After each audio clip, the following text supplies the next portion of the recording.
Hey everyone, welcome back to my channel. I'm Dr. Shweta. Today we are diving deep into one of the most influential books in English literature, Frankenstein by Mary Shelley. In this video, we are going to explore Mary Shelley's background, how she came to write this masterpiece. We will also take a deep look into its major and minor characters, discuss the story and themes, and even touch on some famous quotes that really bring out the complex relationship between Victor Frankenstein and his creation, the monster.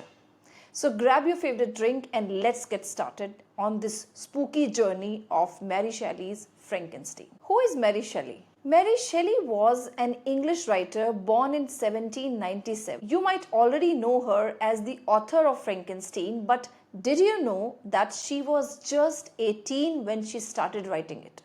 Her life was full of adventure and tragedy.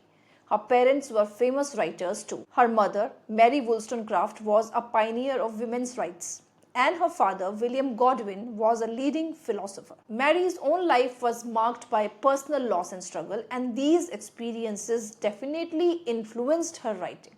Imagine growing up surrounded by intellectual debates, radical ideas, and personal tragedies.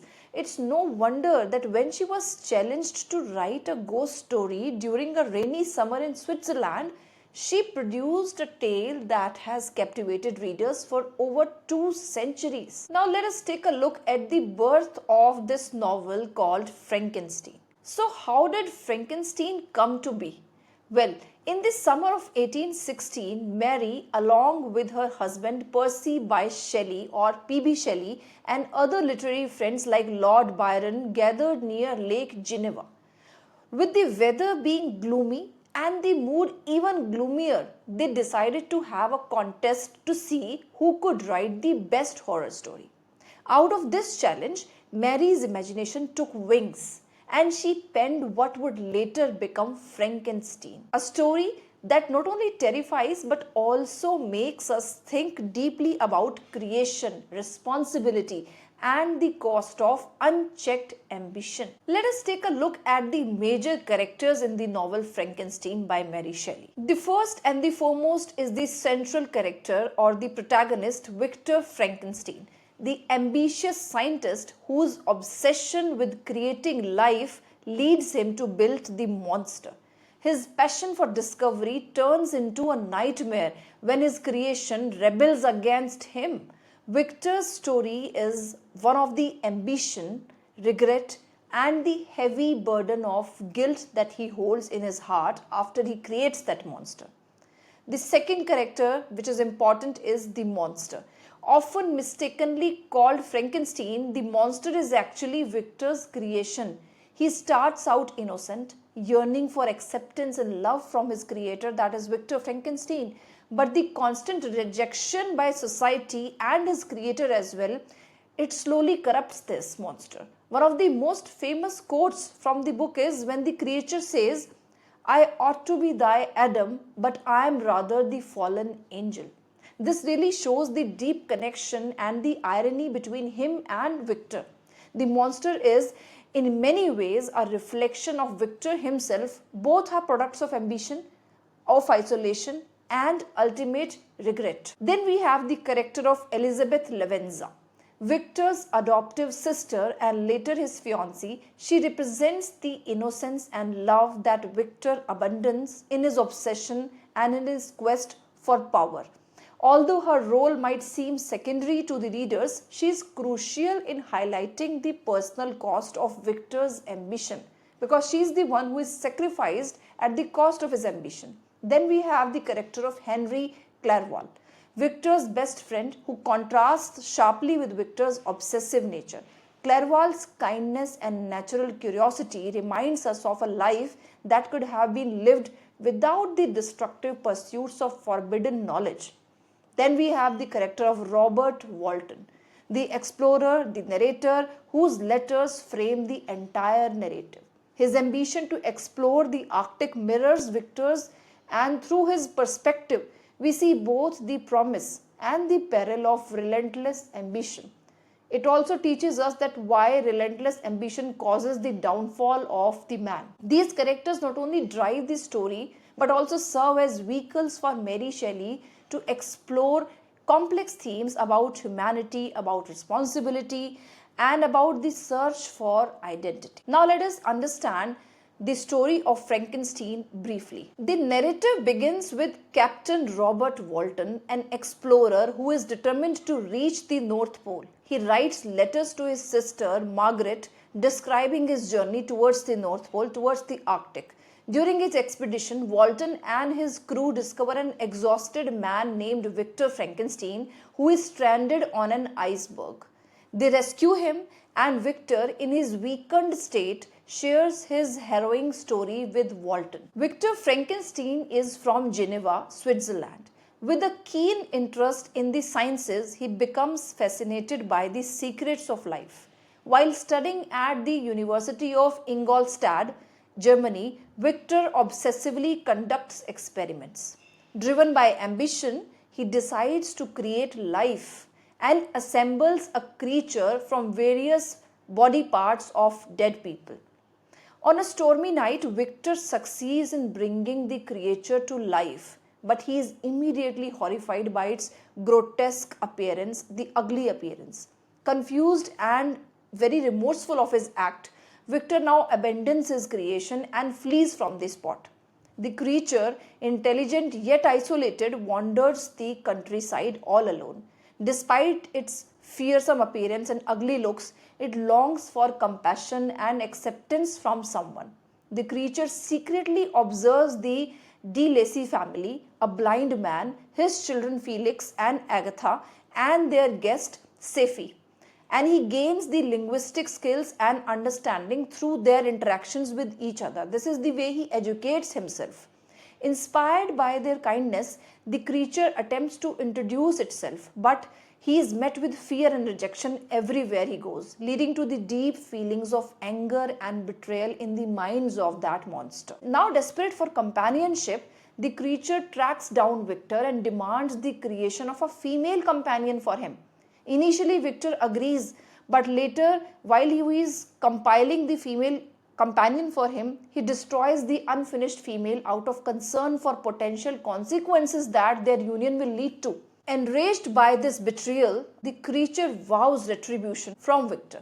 Victor returns to Geneva, and shortly after tragedy strikes, his younger brother William is murdered by the creature. In a miscarriage of justice, family friend Justin is falsely accused of this murder and he is executed. Now the guilt has overcome Victor's mind. Victor heads to the Alps to find solace, but instead encounters the creature there, who articulates his misery and pleads for understanding from his creator. He requests Victor to understand his pain. As Victor prepares to marry his beloved Elizabeth Lavenza, the creature's promise of vengeance again looms over the life of Victor. On their wedding night, the creature fulfills its threat by killing Elizabeth. Broken by grief, Victor resolves to pursue the creature to ensure it can do no more harm to anyone. The chase eventually brings Victor back to where his story began, aboard Captain Walton's ship. Exhausted and driven by obsession, Victor implores Walton to continue his pursuit. However, Victor's strength finally fails him and he dies aboard the ship. Soon after, the creature appears to mourn his creator Victor's death. Consumed by sorrow and realizing the destruction wrought by its own existence, the creature now tells Walton it intends to venture into the Arctic and end his own life. He is overcome by the guilt, by the fact that so many people have died because of his idea of getting himself avenged. And the creature is lost in isolation, and this is the end of the novel. Now let us discuss some of the themes and understand the novel on the basis of those themes. The first and the foremost theme of this novel is ambition and the pursuit of knowledge. Victor's unbridled ambition represents the human desires to surpass natural limits. His quest for knowledge, however, comes with dire consequences. This theme is as relevant to today as it was in 19th century, warning us about the dangers of unchecked scientific progress. The next theme is of isolation and loneliness. Both Victor and the monster, they suffer deeply from isolation. Both are alone. Victor becomes detached from his loved ones because of his obsession with science and power, while the creature, despite his yearning for connection, he is rejected by everyone he meets because of his hideous and ugly appearance. Then we have the theme of the duality of man.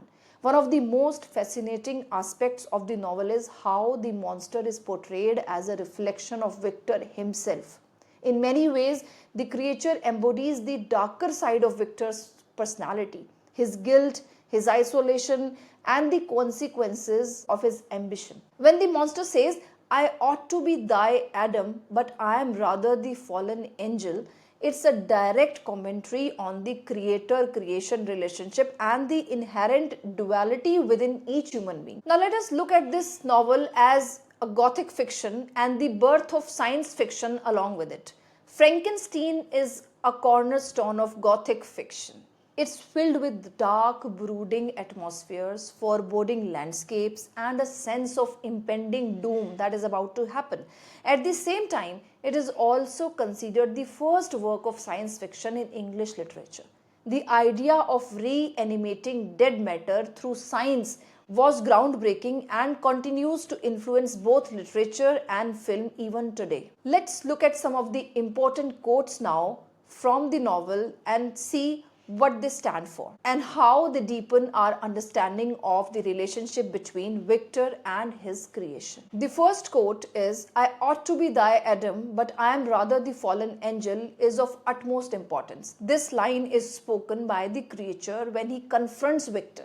It is loaded with meaning. It not only references the biblical story of creation, but it also hints at the creature's sense of abandonment and his desire for acceptance from his creator, that is Victor Frankenstein.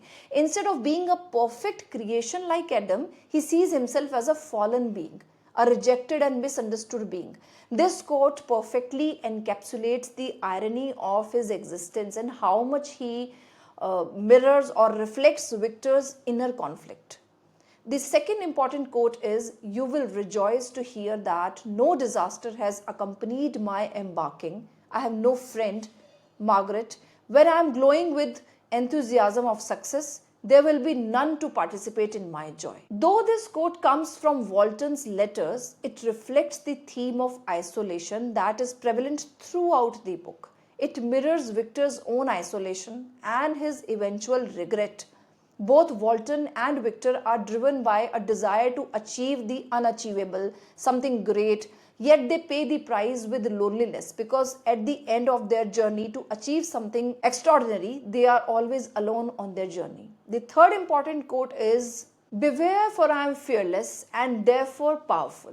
This is another quote from the creature which shows his transformation from an innocent being into one filled with anger, rage, and vengeance. It challenges Victor to see that the monster's power comes not just from physical strength, but also from his unwavering determination born out of rejection and suffering. These quotes help us analyze how the monster is not just an external adversary, but also a reflection of Victor's own failings, a mirror of his ambition, and the darker sides of his personality. Let us now understand Frankenstein as a cultural and literary landmark. Frankenstein is more than just a horror story. It is a cultural and literary landmark. It questions the ethics of scientific discovery and it explores the impact of isolation and ambition. The novel also laid the groundwork for the science fiction genre. Today we see its influence in movies, in TV shows and literature that deal with themes of artificial intelligence, robotics and the ethical implications of playing God. The story remains a powerful reminder of the potential dangers that come with the quest for knowledge without considering the consequences of it. To wrap things up, Frankenstein continues to be a compelling read because it tackles timeless themes through a unique blend of gothic horror and early science fiction. Mary Shelley's narrative is both a cautionary tale and a profound exploration of human nature. Whether you are drawn to its airy atmosphere, its complex characters, or its thought provoking questions about creation and responsibility, there is something in this novel for everyone. I hope you enjoyed this deep dive into Frankenstein. If you found this discussion interesting, please give this video a thumbs up, share your thoughts in the comments below, and don't forget to subscribe for more literary exploration like these. Thanks for watching, and until next time, stay curious and keep reading. This is Dr. Shweta signing off.